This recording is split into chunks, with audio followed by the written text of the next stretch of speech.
Hi friends, welcome back to my channel. ನಾನಿವತ್ತು ನೀರ್ಶಾಣ ಗಿಡಗಳ ರೀಪಾಟಿಂಗ್ ಹೇಗೆ ಮಾಡ್ಕೊಳ್ತೀನಿ ಅಂತ ನೋಡೋಣ ಬನ್ನಿ. ನಾನಿಲ್ಲಿ ನೀರ್ಶಾಣ ಗಿಡಗಳ ಕಟ್ಟಿಂಗ್ಗಳನ್ನ ಹಾಕ್ಕೊಂಡಿದ್ದೀನಿ. ನೋಡಿ ಯಾವ ಥರ ಬಂದಿದೆ ಅಂತೇಳಿ.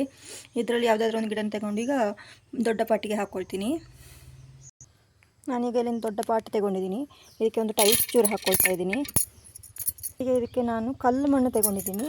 ನಾನು ಕಲ್ಲು ಮಣ್ಣು ಯಾಕಂದರೆ ಇದು ಕೊಳ್ತೋಗಬಾರ್ದು ನೀರು ಹಾಕಿದಾಗ ಅಂತೇಳಿ ಈ ಥರ ಕಲ್ಲು ಮಣ್ಣು ತಗೊಂಡಿದ್ದೀನಿ ಸ್ವಲ್ಪ.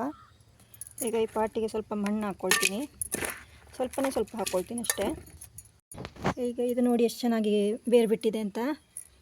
ಈಗ ಇದನ್ನು ಇದರಲ್ಲಿ ನೆಟ್ಕೊಳ್ತೀನಿ. ತುಂಬ ಮಣ್ಣು ಹಾಕ್ಕೊಳ್ಬೇಡಿ, ಇಷ್ಟೇ ಹಾಕ್ಕೊಂಡ್ರೆ ಸಾಕಾಗುತ್ತೆ. ಈಗ ಇದಕ್ಕೆ ಸ್ವಲ್ಪನೇ ಮಣ್ಣು ಹಾಕ್ಕೊಳ್ತೀನಿ.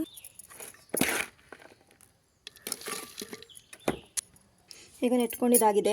ನಾವು ಯಾವಾಗಲೂ ನೀರ್ಶಾಣ ಗಿಡಗಳನ್ನ ನೆಡುವಾಗ ಪಾಟ್ ಫುಲ್ಲು ಮಣ್ಣು ಹಾಕ್ಕೊಳ್ಬಾರ್ದು. ಆ ರೀತಿ ಮಣ್ಣು ಹಾಕ್ಕೊಳ್ಳೋದ್ರಿಂದ ತೇವಾಂಶ ಹೆಚ್ಚಾಗಿ ಇದು ನೀರ್ಶಾಣ ಗಿಡಗಳು ಕೊಳ್ತೋಗೋ ಚಾನ್ಸಸ್ ಇರುತ್ತೆ.